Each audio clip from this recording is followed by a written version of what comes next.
Stay tuned until the end of the episode. I'll break down this nasty workout and give you some ideas as to how to strategize it.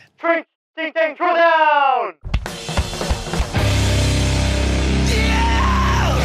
On this week's Throwdown, we have Magical Mia demo the workout. You're not magical. Wow. We've got GHD sit-ups, overhead squats, and ring muscle ups. And we release these workouts right here on YouTube every Thursday at 1 p.m. That was good singing. Check out our online training programs. If you're a competitor in CrossFit, check out TTT Compete. For those of you that want to look good and feel good, check out TTT Fitness. Head to trainingthinktank.com for more info. This week's Throwdown is 2 rounds for time of 50 GHD sit-ups, 30 overhead squats, and 10 ring muscle ups. If you want to get on the leaderboard, look in the description down below. There's a link, and there you'll also find a warm-up and movement standards for this workout. This week's demo athlete is this dud. So I'm not going to talk to As you're watching this workout, you'll see there's muscle ups in it. We've had a lot of people reach out over time and ask us how to get better at more complex skills like muscle ups, snatches, double unders. So we finally created a way to do remote coaching on those movements. We do a movement screen from a distance. You give us some data, and then we give you a structured way to improve your technique over time with the feedback that we provided. If you want more information on that, check out the description, and we'll have a link in there so you can get signed up and improve your movements. That was 50 run-on sentences. No comments. Yeah. We also just launched our nutritional coaching for all of you that are remote. If you want more information on that, you can go to trainingthinktank.com and click on services. And both of those things will be there because I forgot to tell you about that. Wow. Let's see the workout. Yay.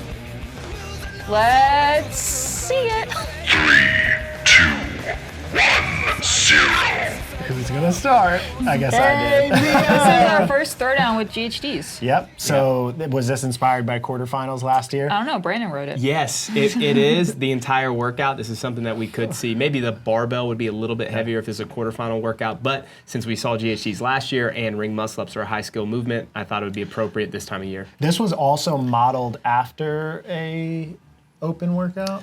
Or just the rep scheme was? The rep scheme's similar, but I wanted to at least get 100 GHDs, so it's 2 rounds of 1550, which if you know your math, my friends, that is 100. At least I think it is. I need the calculator. Yeah. But you know, like you think about this, 100 for most people probably still will make them sore, but last year we had, what was it, 180 if you finished that workout, so I mean the volume is crazy. That definitely, go ahead. No, go ahead. Speaking of soreness, before you change the subject, so I actually do quite a bit of GHDs in training, and GHDs are a strong-ish movement for me.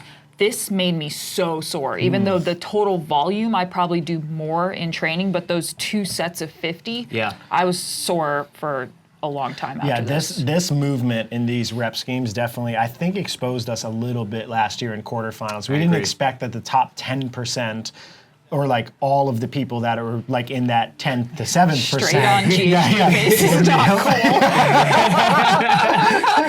And the zoom in. Yeah. I remember Chris being here doing this when he was filming that. I lost my train of thought. I was talking about GHDs. But so we started adding them in a bunch, and then obviously people start playing with technical strategies. And one of the things you see here, which is a little bit different than how they teach it in the level 1, because generally with GHD sit-ups, they say go back and kick your legs up. You saw there, Mia's knees are bent a little bit there, and that can relieve some stress and just make the movement a little bit, I don't know if it's even more efficient. It's just kind of a different way of doing it. It certainly feels more efficient for me, and I really like that as far as like the back pain goes. I mean, I can just use the thoracic extension that I have to get back and touch the pad, whereas before it's like my low back is doing all the work. Yeah, so when we get back to it, we'll kind of discuss, because there is some standard stuff that CrossFit is trying to do to uniform the way that people do that. But we didn't have that standard in this workout when we were doing it. So 30 overhead squats, 75 pounds, Mia, that's pretty light for you. What was your strategy going into this? Well, my strategy going into this workout is not at all what I did. I was planning on breaking the GHDs into 2 sets, which obviously I didn't do, and then I was going to do the overhead squats in 3 sets, which I also didn't do. I did 2 sets. Honestly, at this point, it just didn't feel that hard yet. Yeah. So and for me, when ring muscle ups are in there, a lot of times it's like just kind of bank the time when you have it, because they're going to eat up a lot of time. which you'll see later on that strategy doesn't work for the whole workout, but it did work well for the first round. You know, I mean, it is kind of funny because you have two different kind of ways to think about this. Either bank time for a movement that you're not really good at, or go slow on the first couple of movements so that you're not, you know, quote unquote tired going into that movement. Yeah. Both of them can backfire and both of them can work really well. Yeah. My point would be practice both and see which movements you can go fast on and then which movements you need to slow down. Yeah, I think individual strategies, sometimes we get lost in watching like the best in the world almost always strategize well and execute.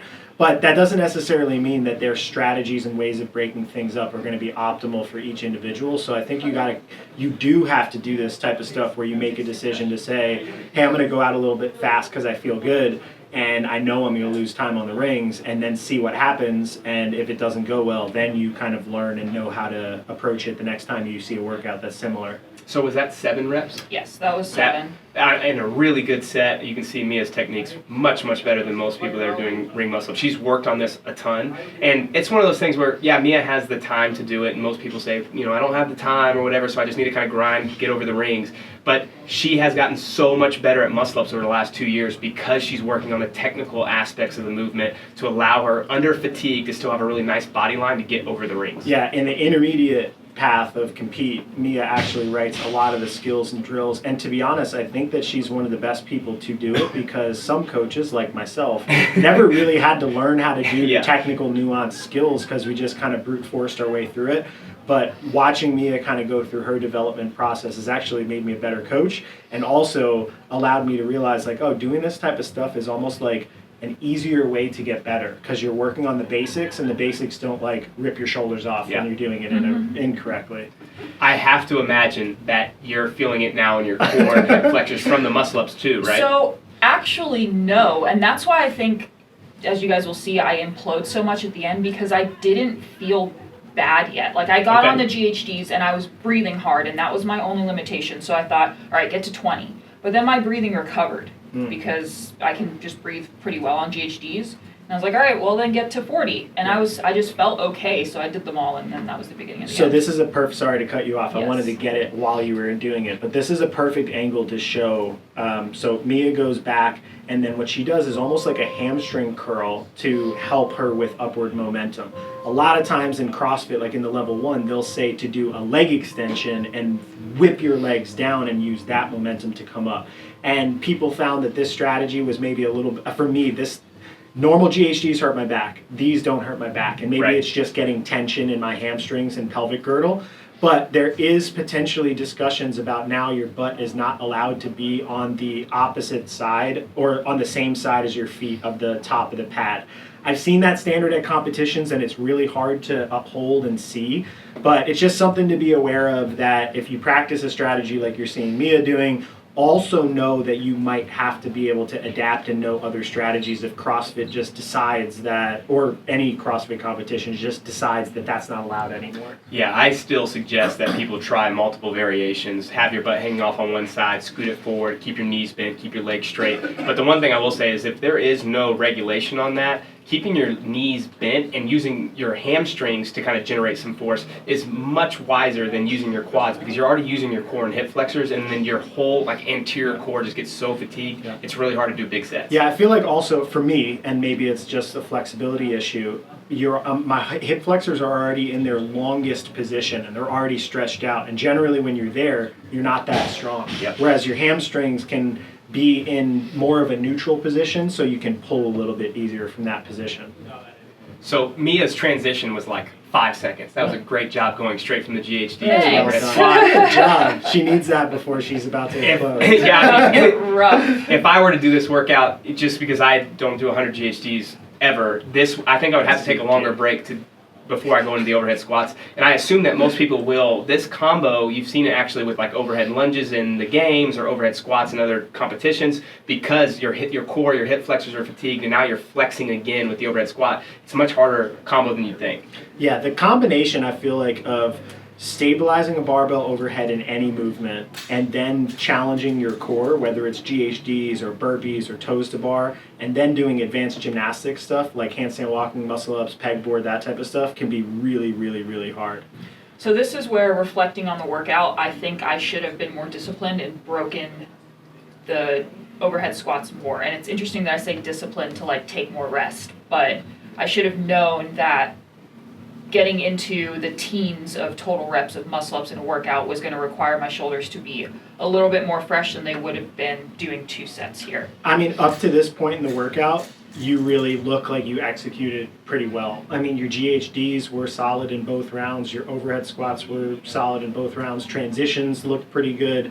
Your rest break in the 7-3 muscle ups was maybe a little bit longer than you'd see like a top level gymnast elite doing, but I think relative to your skill set, it was good.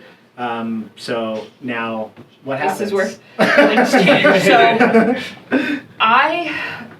So you'll see my triceps went, which I was not expecting at all, because I don't know if you could really see this in the overhead squats, but I overhead squat really narrow and I just rely on my like good shoulder flexion. I can stack pretty well.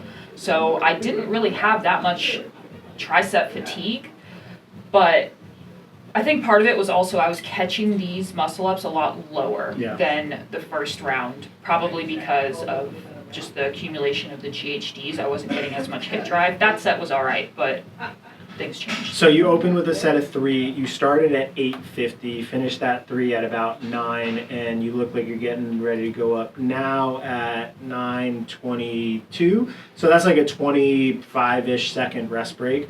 I think for advanced gymnastic skills, or like if that were a heavy lift, that's actually pretty normal.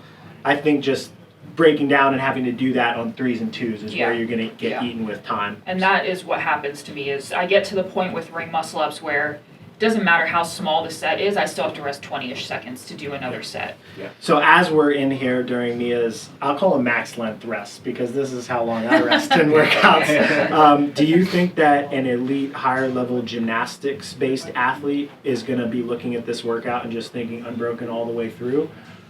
There will definitely be high-level elite athletes that can do that. I do think that the muscle ups for that second round will be really tough to do 10 unbroken at the end of the workout, especially after 100 GHDs and 60 overhead squats. Yeah. So you could see on that last rep, that lockout got really challenging. So you did 3, 2, 2, so you're at 7 now?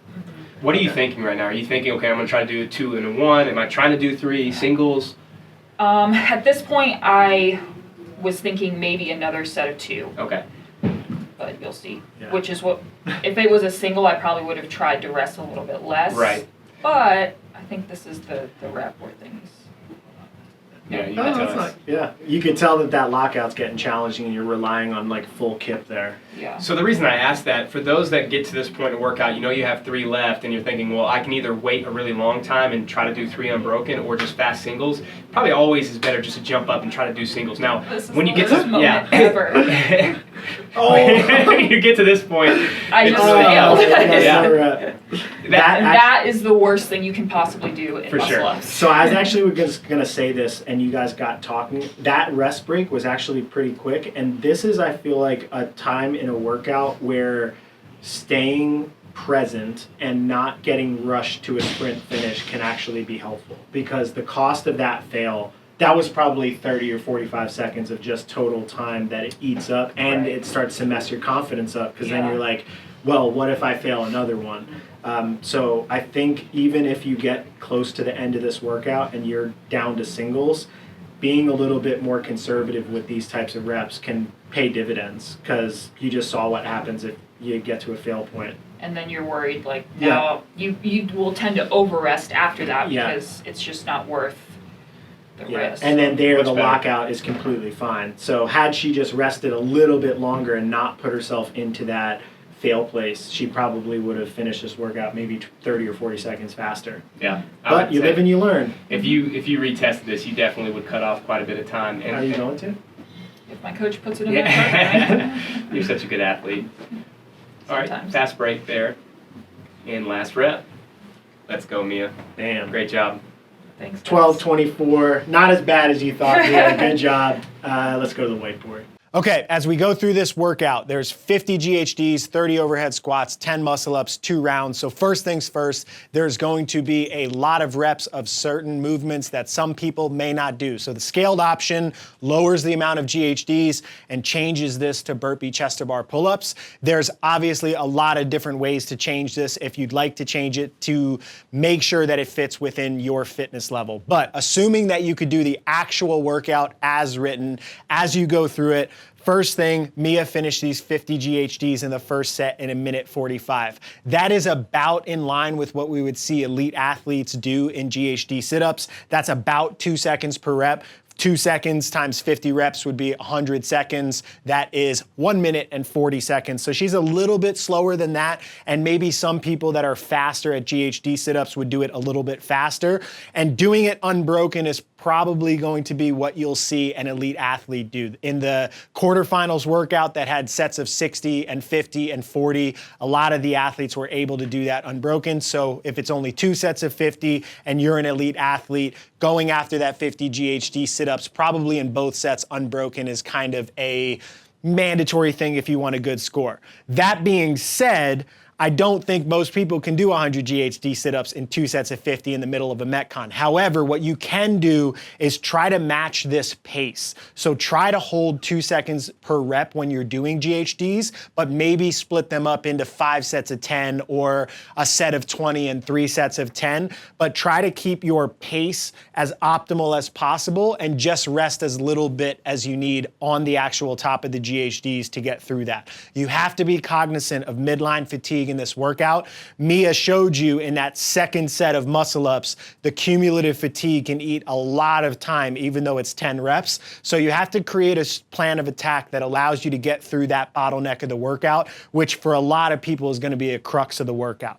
Then for the overhead squats, I'd say elite athletes are thinking 1 to 2 sets. So unbroken, or maybe a set of 15 and a set of 15. You could probably convince me that mixing in a third set and doing 10, 10, 10 could be an effective strategy. But given that we're training, I'm going to try to challenge you, if you're an elite athlete, to try to keep those as 1 to 2 sets. But make sure that you don't push it too much that it impacts your muscle ups. For an RX level athlete, 2 to 3 sets. So break it up into 20, 10 or 10, 10, 10 or 12, 10, 8. Just something that allows you to get through that with 2 breaks. Intermediate athletes, I'd say, are aiming for somewhere between 3 and 5 sets. 5 sets would be sets of 6s. So you put the barbell overhead, do a set of 6, drop it, and repeat that, trying to be mindful of your rest times. With a movement like an overhead squat, there's a lot of time that's just embedded into a rest break there. So the bar's overhead,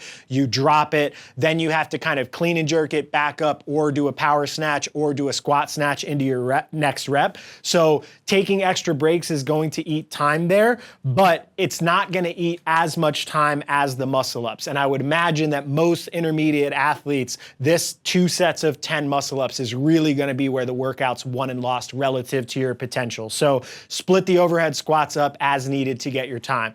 Then for the muscle ups, 1 to 2 sets would be like a really elite way to break this workout down. A set of 10 unbroken to start. Mia did 7-3. Mia's pretty good at muscle ups, but I think there's another level of elite females and males in muscle ups. So I think it's not unreasonable to ask for an unbroken set in that first one. But that second set's going to be pretty difficult. So I'd say a good execution might be doing an unbroken set in the first and then breaking it into like 7-3 for that second set. For an RX level athlete, it would kind of look like what Mia did. She did a set of 2, or a set of 7 and 3, which is 2 in the first set. And then she did 3, 2, 2, and then kind of broke down at the end. But I think if she paced it a little bit more appropriately and not risk failure, she probably would have been capable of doing a 3, 3, 2, 2, or something along those lines to try to make it in 4 sets, which is kind of what an RX level athlete in this style of workout should strive for. And then an intermediate athlete, I'm saying anywhere from 5 to 10 sets. So that could be doing 5 sets of 2 to get through the 10, or just accepting that this is a single style workout. Trying to go too big in an earlier set is going to be a huge detriment to your overall score. Oftentimes you jump up, it's that first round. Even Mia, when we were talking about workout in the demo feels really good. You start with an opening set of 4. You don't realize that that 4 is 1 rep away from your total capacity. You jump down, take a 20-second rest, jump back up to the rings, and it feels like you have a lead plate in your chest and you're too heavy to do muscle ups. All of that can be avoided with an appropriate and conservative strategy of breaking it up relative to your capabilities. And also remember, as you're going through that workout, the first set of 10 is really not going to be where it's won and lost. That second set of 10 is where a lot more time is going to be lost, and it's going to be a lot harder because you're talking about the cumulative reps of doing 100 GHDs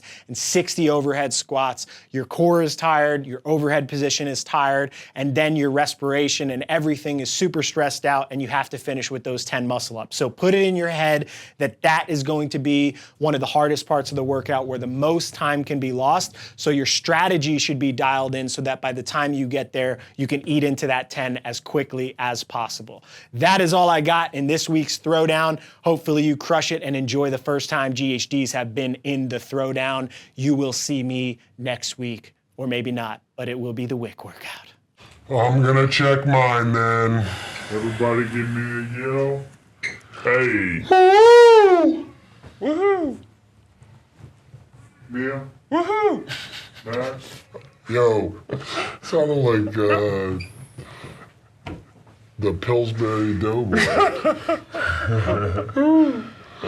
It's a wrap, you know what I'm saying? Your boy Project Pata in this thing, man. Hey, look, man, thank y'all for watching Training Think Tank's YouTube channel. Y'all hit that motherfucking subscribe button, you know what I'm saying? So y'all go ahead, man. Thank y'all for watching the channel, you know what I'm saying? Hit that motherfucking subscribe button, let it be known, what it be known, what it be known, you know what I'm saying? Pata.